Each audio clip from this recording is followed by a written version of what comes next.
106페이지 누가복음 9장 23절 말씀 찾으셔서 다 같이 한 목소리로 읽겠습니다. 자, 다 같이 읽겠습니다. 시작. 또 무리에게 이르시되 아무든지 나를 따라오려거든 자기를 부인하고 날마다 제 십자가를 지고 나를 따를 것이니라. 제가 다시 한번 읽습니다. 또 무리에게 이르시되 아무든지 나를 따라오려거든 자기를 부인하고 날마다 제 십자가를 지고 나를 따를 것이니라. 여러분, 예수 믿는다는 것이 무엇입니까? 한번 대답해 보십시오. 예수 믿는다는 것이 뭡니까? 신앙생활 한다는 것이 뭐예요? 그리스도인으로 산다는 것이 무슨 뜻입니까? 한번 스스로 대답해 보시죠. What is Christian life? 새해를 시작하는 달이고 신년 헌신 주일로서 저는 오늘 헌신에 대한 말씀을 하기 위해서 이 말씀을 택했습니다. 특별히 산무 예배 때는 임직자들이 세워지는 아주 귀한 시간이 있기 때문에 특별히 말씀을 정했지만 그거와 상관없이도 그냥 일반적으로 그리스도인이라는 게 과연 뭔가, 그리스도인이 되어서 그리스도인으로 살아간다는 것. What does it mean to live a Christian life? 질문을 해보시라는 말이죠. 여러 가지로 대답을 할 수 있겠지만 그 그리스도인이라고 하는 그 단어 속에 담겨져 있는 것처럼 그리스도를 따르는 삶이라고 말할 수 있을 겁니다. 그래서 그리스도에서 우리는 그리스도인, Christ, Christian 이런 용어까지 만들어지게 된 것은 크리스찬의 삶이라는 것을 한 몫으로 요약하는 아주 좋은 단어라고 생각해요. 그리스도인이라면 우리가 믿는 그리스도를 본받고 따라가는, 히브리서 12장에 나오는 말씀처럼 믿음의 주요 온전케 하시는 이인 예수를 바라보면서 주님이 가신 발자취를 따라가는, 그래서 주님과 같이 주님 모습처럼 주님을 닮아가고 주님을 뒤따르는 그런 삶을 말할 거라고 생각돼요. 주님은 우리가 읽은 이 본문 말씀을 말씀하실 때 아마도 제가 질문하는 그런 질문에 대한 답으로 이 얘기를 하셨다고 저는 생각돼요. 왜냐하면 조건을 붙이시기를 아무든지 나를 따라오려거든 이런 말씀을 했습니다. 오늘 본문에. 누구든지 나를 따라오겠다면, 누구든지 그리스도인으로 살아가겠다면, 그러면서 오늘 본문에 말씀을 하신 거예요. 자기를 부인하고 날마다 자기 십자가를 지고 나를 따를 것이니라. 이 본문은 마태복음 16장 24절에도 나오고요. 마가복음 8장 34절에도 나옵니다. 그러니까 마태, 마가, 누가, 공관복음이 모두 다 다루는 것으로 봐서 중요한 말씀이라는 걸 우리가 알 수 있겠고요. 특별히 마가복음인 마가 8장 34절을 보면 이 말씀을 하신 대상이 모든 무리들이었습니다. 그래서 모든 무리들과 제자들을 다 불러서 이 말씀을 하셨어요. 그러니까 이 말씀은 12 사도들 뿐만 아니라 또 열성적이고 헌신적인 주님을 따르는 제자들 뿐만 아니라 주님을 따르기를 원하는 모든 사람들, 모든 그리스도인들에게 해당되는 말씀으로 하신 것이라는 얘기죠. 이 말씀에 담겨져 있는 것 자체가 그렇잖아요. Whoever wants to follow me, 누구든지, 이 말씀에 벌써 누구든지 다 해당되는 말이라는 얘기시죠. 여러분 질문 한번 해보세요. 여러분 예수님을 따르기를 원하십니까? 한번 질문해 보세요. 나는 지금 예수님을 따라가고 있을까? 질문해 보십시오. 새해를 맞아서 새롭게 하나님 앞에 헌신을 해야 되는데 이 말씀을 가지고 우리에게 한번 적용을 했으면 합니다. 여러분 각자에게 또 그리고 우리 공동체 위에 하나님이 주시는 헌신의 메시지로 이 말씀을 좀 적용했으면 해요. 먼저 이 한 절이지만 뚜렷하게 셋으로 나누어져 있는 이 말씀을 좀 뜻을 좀 한번 먼저 묵상하기를 원합니다.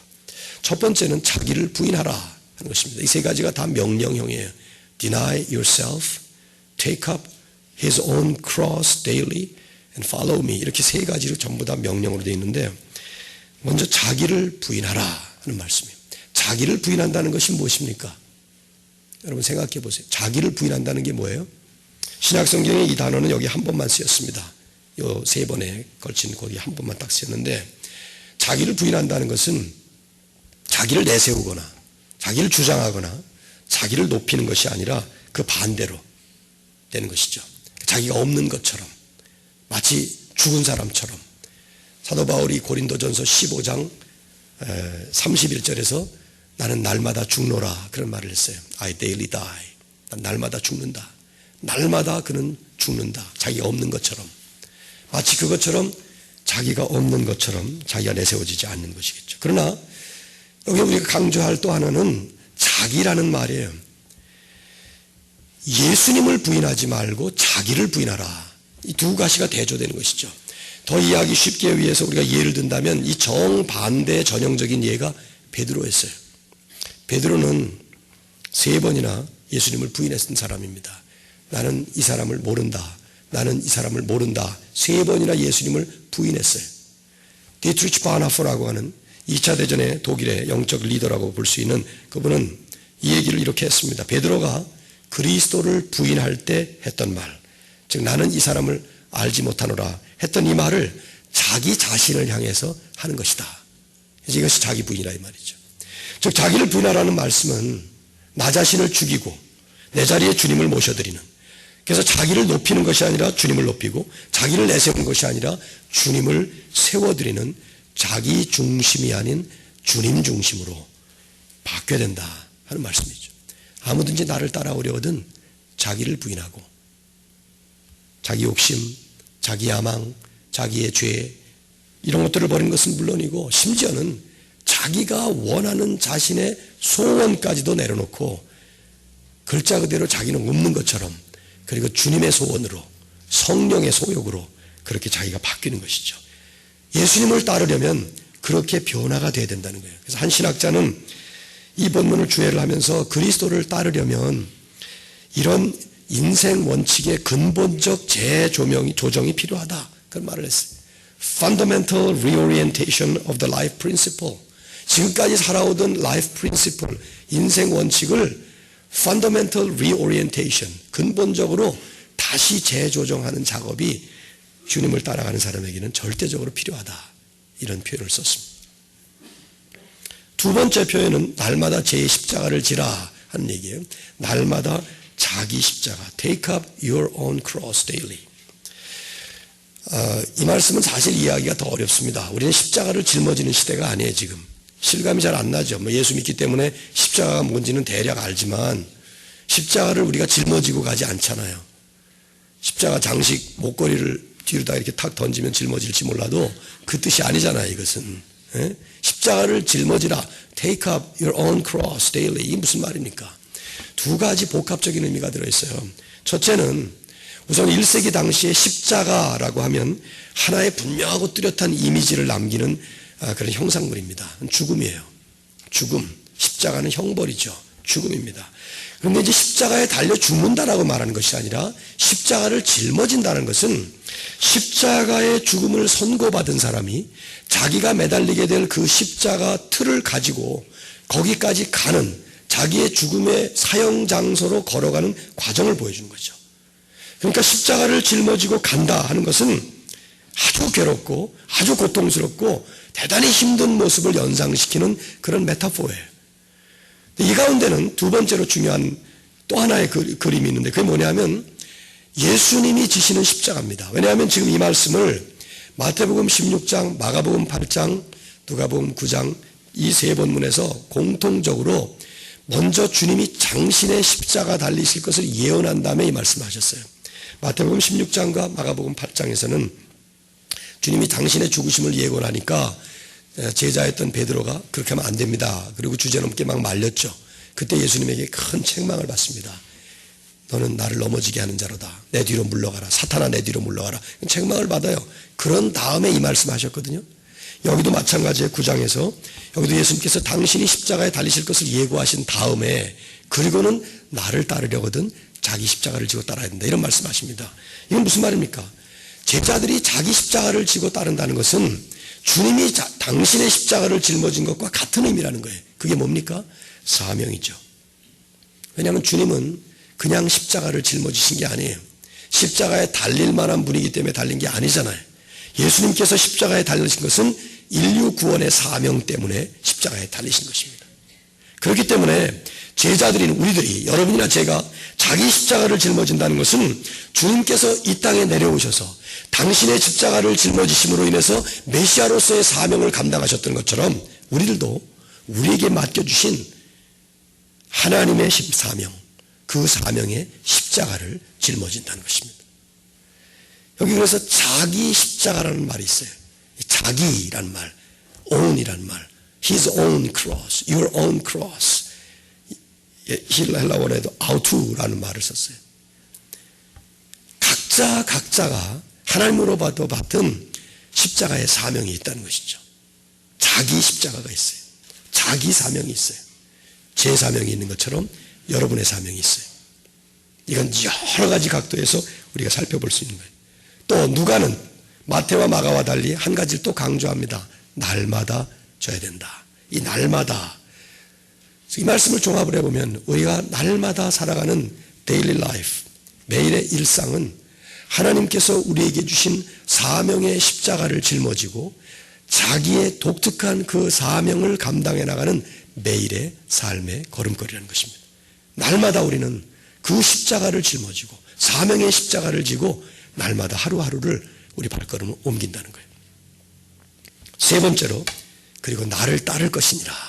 역시 이것도 follow me, 아주 강한 명령으로 주님께서 말씀하셨습니다. 적극적이고 능동적인 따름을 촉구하는 명령이죠. 이 말씀은 할 수 없이 따라가는 것이 아니에요. 마지못해 끌려가는 것이 아닙니다.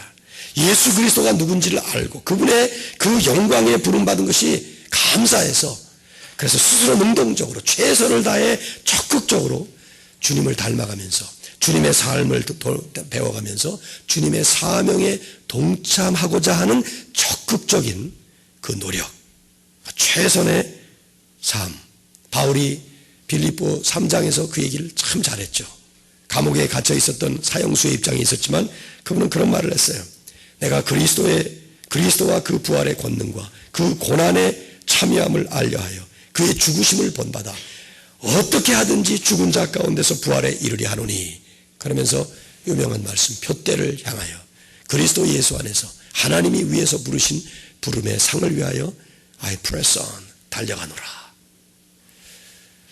주님의 부르심을 향해서 끝까지 가장 자기가 가진 모든 혼신의 힘을 다해서 최선을 다해서 달려가겠다는 그 표현, 그게 오늘 이 본문에 따르라 하는 말씀에 담겨져 있는 표현이에요. 특별히 두 번째 표현인 날마다 자기 십자가를 지고, 이 말씀과 합해서 생각한다면 그 길 자체는 괴롭고 힘든 길입니다. 그러나 과정 속에서 사명의 십자가이기 때문에 즐겁게 그리고 힘있게 걸어간다는 것이죠. 그리스도인의 삶이 무엇입니까? 다시 질문합니다. 그것은 예수 그리스도를 따르는 삶입니다. 어떻게 예수님을 따릅니까? 먼저 자기를 부인하고 날마다 자기 십자가를 지고 그리고 주님을 따르는 것입니다. 이 말씀을 저는 오늘 2014년도를 시작하는 저나 여러분이나 새해를 맞아서 새롭게 헌신하는 말씀으로 각자에게 적용을 시켰으면 해요. 여러분 자신에게 한번 적용을 해보십시오. 눈 감고 묵상하지 말고 정신을 똑바로 차리고 한번 묵상을 해보세요. 하나님의 말씀이 아까 종손자매가 기도한 것처럼 우리의 관절과 영과 혼과 골수를 찔러 쪼개는 말씀이라면 이게 내 말이 아니라 예수님의 말씀이라는 것을 기억하시면서 누구든지 나 예수를 따르려거든 자기를 부인하고 날마다 자기 십자가를 지고 나를 따를 것이니라. 나에게 들려주시는 아주 지극히 퍼스널한 주님의 말씀이라는 것을 생각하면서 한번 적용해 보세요. 2014년도가 만일에 내 생애의 마지막이라면 전 매년마다 새해 시작할 때 그렇게 생각하고 시작합니다. 올해 또 새로 주셨는데 올해 또 한 해 살아보자. 이 한 해가 마지막이라면 이 생각을 해봐요. 여러분의 해가 마지막이라면 이게 실감이 안 나지. 새파란 청년들이 무슨 마지막이겠어요. 여러분 가운데 내가 장례식 치러줄 사람이 있을지 몰라요. 그건 모르는 일입니다. 난 나보다 나이 젊은 사람들 장례, 나보다 나이 많은 사람 장례보다 더 많이 치렀습니다. 올해가 만일 마지막이라면 내가 주님을 따르는 그리스도인으로 산다고 이제까지 살아왔으면서 또 이제 출발하면서 어떻게 헌신해야 될 것인가 적용해 보세요. 세 가지 면에서 다 적용해 보십시오. 첫째로 자기를 부인하고 자기 중심적이 아닌 주님 중심적인 삶으로 변화해야 되죠. 내 중심으로 살던 삶에서 주님 중심으로 self-centered life에서 Christ-centered life 혹은 God-centered life로 변화되는 삶으로 새롭게 fundamental reorientation이 우리 안에 재조정이 일어나야 돼. 이것이. 왜냐하면요, 우리는 본래는 자기중심적인 사람들이에요. 너나 나 할 것 다 그렇습니다. 지금 여러분이나 저나 어느 정도 성숙한 이런 나이가 되고 이럴 만큼 되니까 이제 그래도 남도 배려하고 뭐 이런 공중도덕도 지키고 그러지만 처음엔 안 그랬어요. 우리 나밖에 모르던 그런 자기중심 아주 전형적인 totally self-centered person으로 태어난 사람들이 우리들이에요. 처음 시작할 때 아기들 보면 알아요. 어린 아기들이 전형적인 예입니다. 어린 아기들 가운데 참 귀엽고 예쁘지만 아기들 보면은 자기 때문에 고단하고 지친 엄마를 생각해주는 아기들을 난 보질 못했습니다. 자기를 위해서 희생적으로 헌신하는 아빠를 생각해주는 아기들을 이제까지 본 적이 없습니다. 아기들 보면은 하나같이 자기중심적 인간의 전형이에요. 이번에 제가 연초라서 또 어떻게 하다 보니까 제 생일도 끼고 그래가지고 제 아이들이 다 모였어요. 세 아들, 딸이 다 모이면서 지네들이 낳은 아들, 딸들을 다 데리고 왔는데 그래가지고 집안이 북적거렸어요. 애기들이 3명이 모였는데 이게 가관인지 장관인지 모르겠더라고요. 셋이 모이니까 하나는 6개월 됐고 또 하나는 13개월, 그 다음에 제일 큰 애가 이제 21개월 됐는데 이 21개월 된 애기가 저하고 같이 살고 있습니다. 지금. 그러다 보니까 저라는 인간이, 제가, 할아버지가 자기 거예요. 그런데 갑자기 두 아기가 자기 눈앞에 등장을 해가지고 이 사람이 자기 것인 줄 알았던 할아버지가 그 아이를 안으니까 막 자지러지게 울고 아이를 잡아 끌어내리고 내리라는 거예요. 이 할아버지 내 건데 왜 네가 지금 여기 안 켰냐 이 말이에요. 그래서 제가 큰애 지인이를 놓고 이렇게 얘기를 했어요. 지인아, 21개월 된 아이 보고, 지인아, 나는 네 할아버지도 되지만 여기 영화의 할아버지도 되고 원준이의 할아버지도 된단다.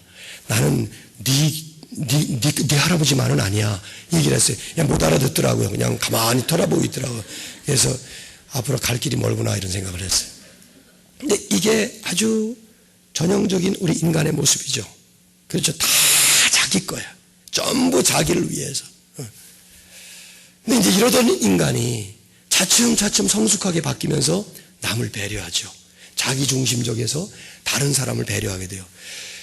전형적으로 예수 믿게 되면 우리는 근본적인 혁신이 일어나는 것입니다. 트랜스포메이션이 일어나는 거예요. 우리 안에 어떤 변화입니까? 나 중심이 아니라 이제는 나를 위해 십자가에 달리신, 그리고 그분을 이 땅에 보내신 하나님 중심, 나를 이 땅에 보내시고 내 인생을 창조하신 그 주님의 하나님의 뜻을 알고 그분 중심으로 재조정이 일어나는 것이죠. 그렇기 때문에 그리스도인이라면 매년마다 매 순간마다 자기를 부인하고, 나를 부인하고, 바울처럼 날마다 나는 죽고 내 안에 계신 그리스도가 살아나시고 내 안에 계신 그리스도가 세워지시고 내 왕좌, 나의 보좌에 그분이 앉아지시고 나는 그분의 종이 되는 청지기로서 살아가는, 이것이 그리스도인의 삶의 첫 번째 이루어져야 될 변화인 것입니다. 새해를 맞아 새 헌신을 어떻게 해야 됩니까? 우리는 여러분이나 저나 점점 변화되는 것은 사실이지만 또 새해를 맞아서 만일 올해가 내 인생의 마지막이라면 하는 생각을 할 때 좀 더 심각한 변화에 대한 간절한 우리의 마음의 소원이 필요해요. 좀 기도도 자기중심적 기도에서 주님 중심적인 기도로 바뀌어서 주님이 주기도문에서 가르쳐 주신 것처럼 일용할 양식만을 위해서 기도할 게 아니라, 그것부터 먼저 기도할 게 아니라 아버지의 이름과 아버지의 나라와 아버지의 뜻을 위해서 먼저 기도. 주님이 그런 기도를 왜 가르치셨겠어요? 너희는 이렇게 기도하라. This is how you should pray. 그러면서 하늘에 계신 우리 아버지와 아버지의 이름이 거룩히 여김을 받으시며 나라의 마옵시며 땅의 뜻이 하늘에서 이루어지는 땅에서 이루어지이다. 그리고 나서야 일용할 양식을 주옵시고. 순서가 중요해요. 프라이어리티의 문제거든요. 자기중심적인 선행에서 좀 하나님 중심적인 봉사로, 주님 중심적인 봉사가 되어서 내 이름을 드러내고 내 모습을 나타내는 것보다는 나는 좀 이름 없이 빛도 없이 십자가 뒤에 감추어지고 주님만이 나타나시는 그런 봉사 할 수 있다면, 그래서 봉사를 하면서도 소리 없이, 우리 교회 청년들, 난 그런 면에서 너무 기특하고 대견하고 감사해요. 드러나는 것도 없는데, 공부하기도 얼마나 바쁠 텐데 열심히 교회를 위해서 수고하고 애쓰는 모습들 보면 참 감사합니다. 더 잘할 수 있기 바랍니다. 말씀 묵상도 그래요. 자기중심적 말씀 묵상에서 정말 주님 중심적 말씀으로, 자기중심적 말씀 묵상을 하면 어떻게 하게 되는가 하면 기가 막힌 요리 솜씨로 말씀을 전부 다 자기 입맛에 맞게 도려냅니다. 그리고 자기 소화시키는 걸로 싹싹 빼냅니다. 저는 그 모습을 한평생 봤어요. 제 아버님은 마지막에 예수님 잘 믿고 돌아가셨습니다. 근데 우리 아버님은 마지막에 예수님을 개인적으로 만나실 때까지는 65세가 될 때까지 거의 50년 동안을 교회를 다니시긴 했지만 자기 중심적으로 교회를 다니셨어요. 그래서 도덕 종교로, 윤리 종교로만 기독교를 받으셔서 설교를 들으시면 기가 막히게 그 안에서 도덕적 교훈만 뽑아냅니다. 모든 스피리추얼 레슨들은 전부 다 버리십니다. 우리 아버지 보고 제가 한두 번 말한 게, 아버지는 재주도 좋으세요. 어떻게 그렇게 영적인 건 다 빼고 도덕적인 건 골라내시냐고 그렇게 얘기했는데 신기한 일이에요. 그런데 예수님 만나고 완전히 바뀌시면서 아버님이 회개하신 그 회개의 몇 가지 중에 큰 회개는 그것이었어요. 하나님 말씀이 분명히 좌로나 우로나 치우치지 말고 그 가운데 기록한 대로 다 지켜 행하라 그랬는데 나는 내가 좋은 대로만 뽑아냈다고. 자기 중심적에서 주님 중심으로 바뀌는, 주님을 따르겠다는 우리들이 지금 내 중심인가 아니면 주님 중심인가 한번 살펴보십시오. 우리가 자기 중심에서 주님 중심으로 바뀌면 자기 인정이 사라집니다. 나를 내세우는 것이 사라지는 거예요. 교회에서 시끄러운 소리가 안 납니다. 임마누엘 교회가 왜 시끄러운 줄 아십니까? 자기 중심적으로 봉사하기 때문에 시끄러운 것입니다. 임마누엘 교회뿐입니까? 지상의 교회들이 다 그렇습니다.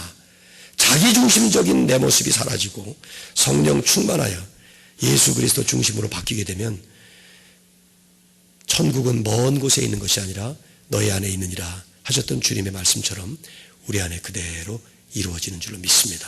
한번 올해 천국을 만들어 보세요. 그래서 하나님의 은혜를 깊이 경험하는 은혜를 한번 만들어 보세요. 여러분의 마음에서부터 시작해서, 내 삶에서부터 시작해서 한번 만들어 보십시오.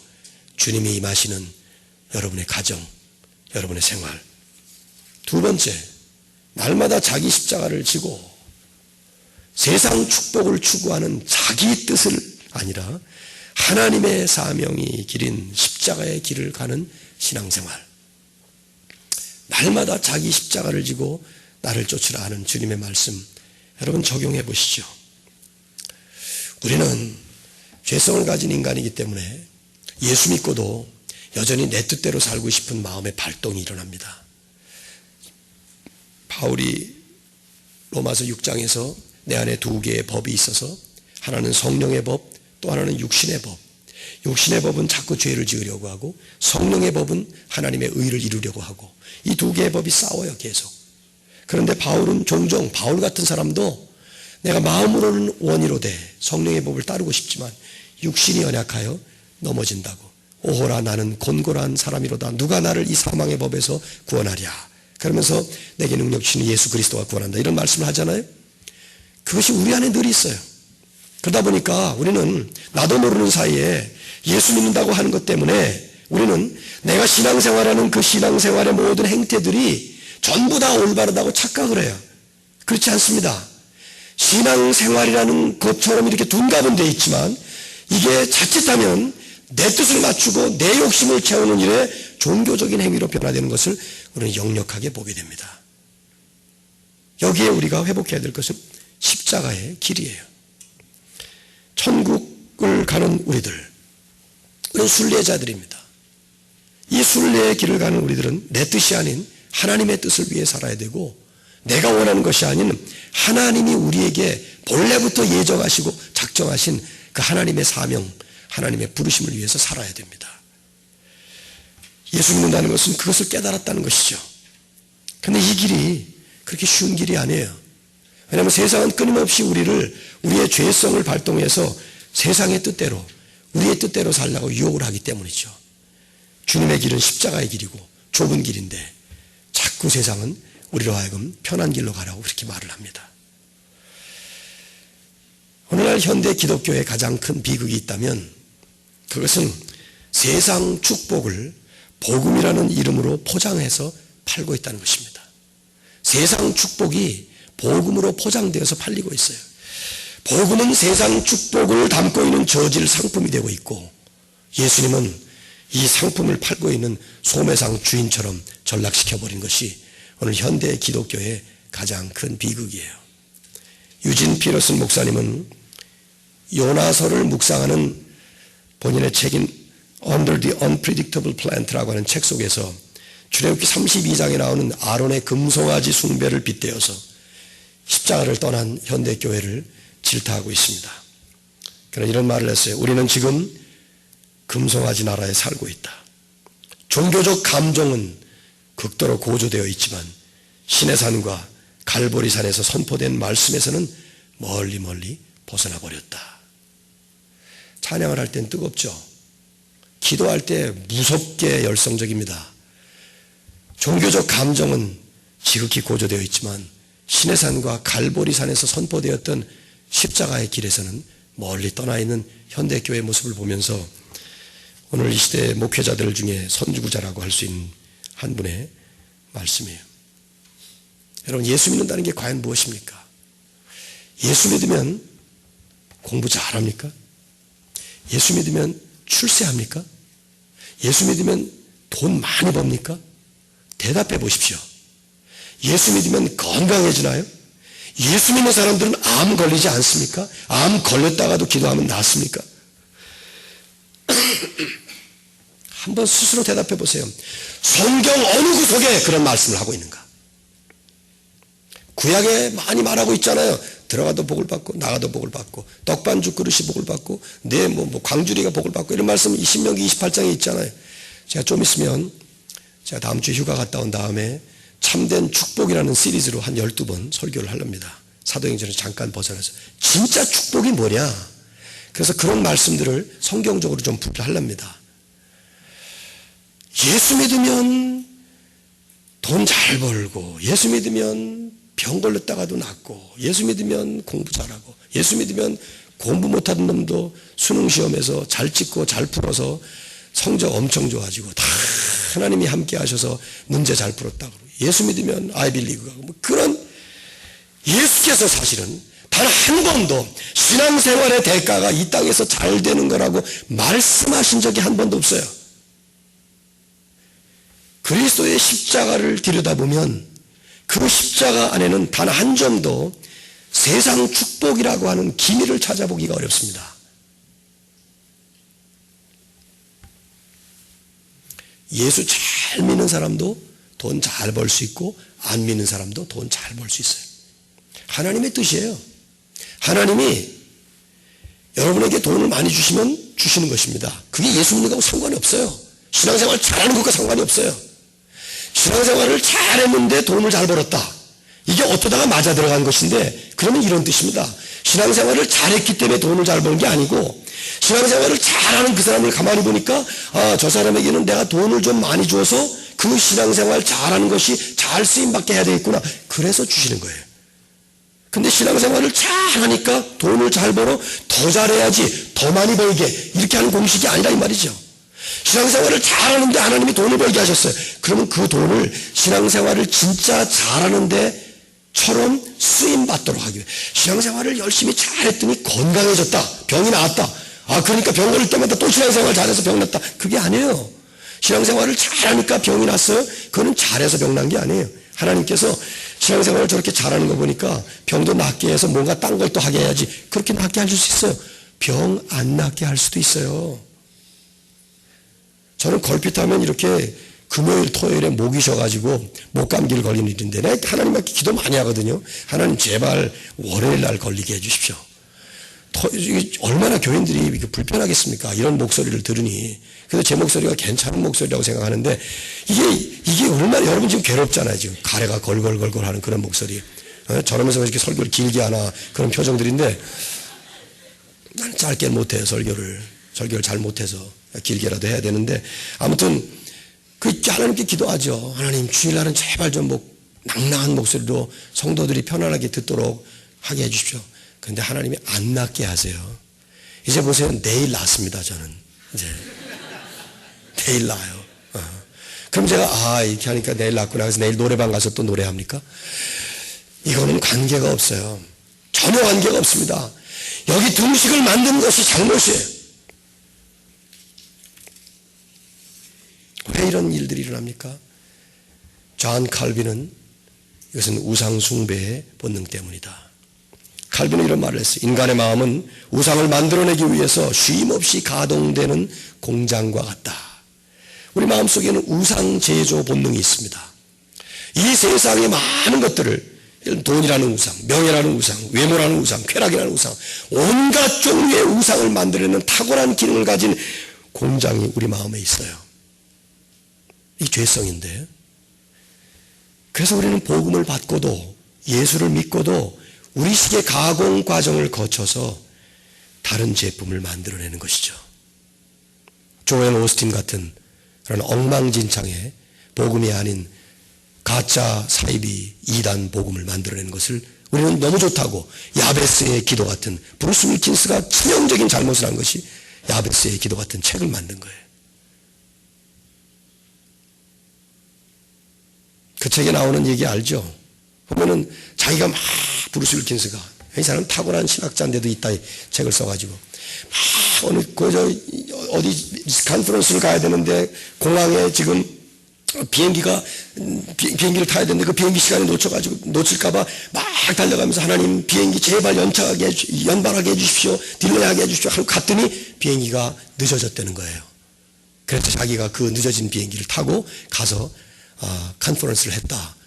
그렇게 썼더라고요. 거기다가 내가 그 책 읽은 다음부터 비행기 탈 때마다 비행기가 늦어지면 지금 어떤 놈이 기도하고 있나 내가 찾습니다. 내가 그게 말도 안 되는 거거든요. 그게 아니 자기는 늦어져서 비행기 늦어져서 거기서 늦어지는 바람에 잘못된 사람들이 얼마나 많은데 그따위 기도를 해요. 그리고 그게 기도 응답이라고, 그게 수백만 권씩이나 팔리는 책. 오늘 이 시대의 한심한 기독교의 모습들. 사랑하는 청년들, 우리 교회에서 배워가면서 잘 배워가십시오. 여러분 성경 열심히 읽어보십시오. 제가 설교하는 말씀이 틀렸나. 십자가의 복음이 과연 무엇인가 찾아보세요. 십자가를 다시 내야 돼요. 다시 십자가의 길을 떠나야 돼요. 주님께서 자기를 부인하고 날마다 십자가를 지고 따를 것이라 말씀하실 때 그 십자가의 길은 오늘과 같은 세상 축복을 추구하는 자기 욕심 우상 제조 공장이 만들어낸 그것이 아니라 예수님이 걸어가셨던 것처럼, 그 십자가를 지고 골고다를 가셨던 것처럼 우리들도 그렇게 그 과정 속에 건강 주시면 주님을 위해서 잘 사용하는 것이죠. 그 과정 속에서 돈을 주시면 헌금 잘 하는 것이고, 그러나 그것이 십자가의 길하고는 관계가 없습니다.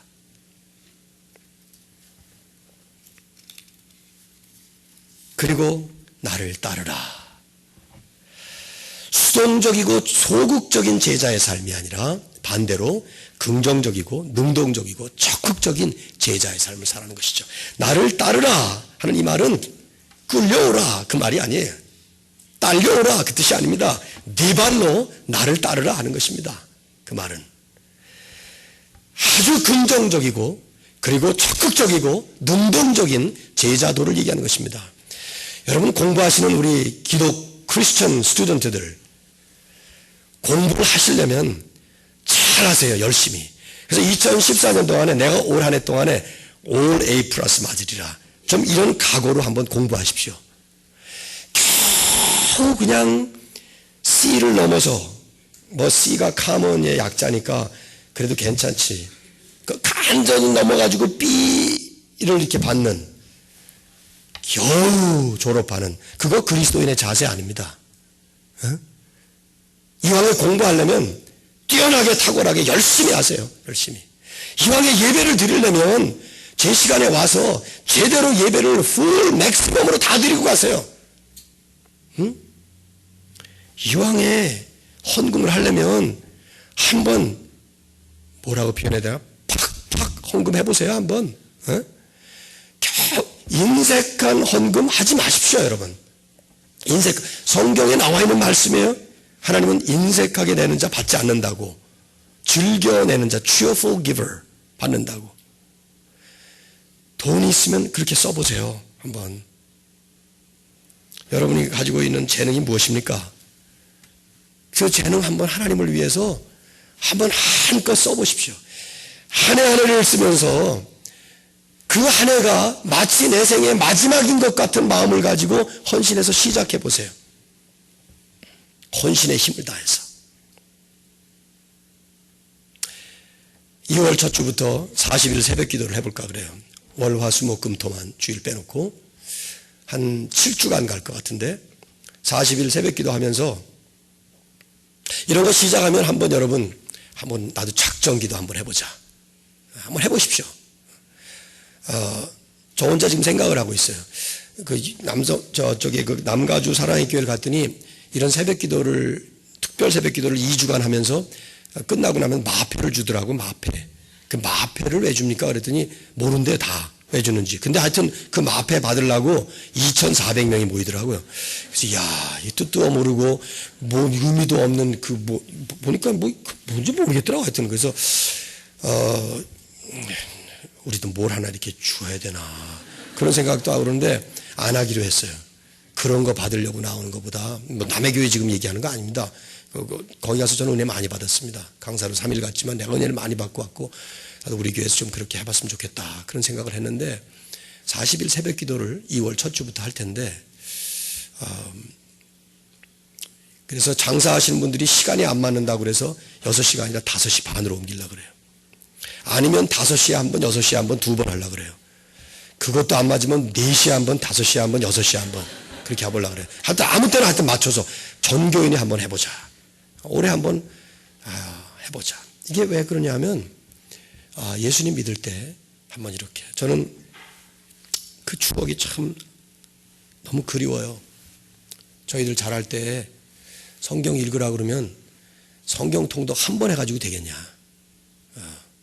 그래서 한 해에 15번을 읽으면서 한 해가 아니죠. 2달 동안에 15번 성경을 읽으면서 그 추억이 평생 가는 추억이고 평생 가는 그런 기억이에요. 청년의 때에 그런 거 한번 해봐야 되거든요. 나는 올해 한번 학교를 쉬고 한번 성경만 읽어봐야지. 뭐 그런 것도 괜찮아요.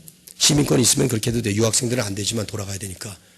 뭐 그런 거 별거 다 하잖아요. 한국에서는 한 해 동안에 휴학하고 미국에 와서 뭐 1년 언어 연수하러 오지 않습니까? 1년 언어 연수한다고 뭐 영어 됩니까? 예? 난 평생 영어를 해도 안 되던데. 근데 그걸 위해서 평생 한번 해보세요.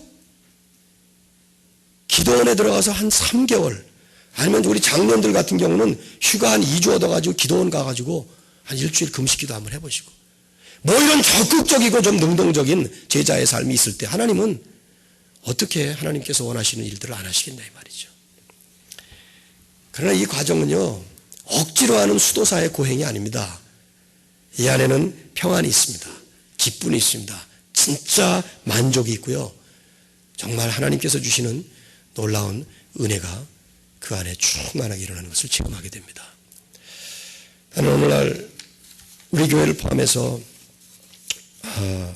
우리 신앙생활들을 우리가 돌아볼 때 저도 마찬가지고 저나 여러분이나 한 해 한 해 가면서 하나님 앞에 가는 우리의 발걸음이 주님이 보실 때 참 기쁜 발걸음 되고 하나님의 마음이 시원한 그런 마음이 될 텐데 오늘 우리들이 헌신이라는 말을 쓸 때마다 자기중심적 헌신 그리고 이 헌신에 대한 대가를 자꾸만 나도 모르게 생각하고 있는 오늘 주님께서 말씀하셨던 이 말씀 누구든지 나를 따라오려거든 자기를 부인하고 날마다 자기 십자가를 지고 나를 따를 것이니라 하는 이 말씀이 이 말씀을 준비해서 전한 저뿐만 아니라 여러분 모두에게 이 한 해 동안에 특별히 잘 이루어져서 여기 붙인 이 문구가 결코 문구가 되지 아니하고 하나님의 은혜를 깊이 경험하는 이런 한 해가 될 수 있기를 주님의 이름으로 축원합니다.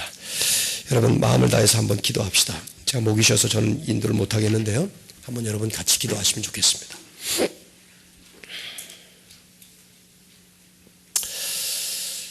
새해를 시작한 지 2주가 됐습니다. 학교 생활도 해야 되고 직장 생활도 해야 되고 여러분이 가진 많은 문제도 있고 기도 제목들도 있고 그럴 텐데 주님이 오늘 말씀하셨습니다. 누구든지 나를 따라오려거든 자기를 부인하라. 먼저 여러분 자신을 부인하시고 여러분 자신 대신에 주님을 세우시고 하나님을 그 위에 높여드리시고 그러면서 날마다 내 십자가를 지고 나를 따르라.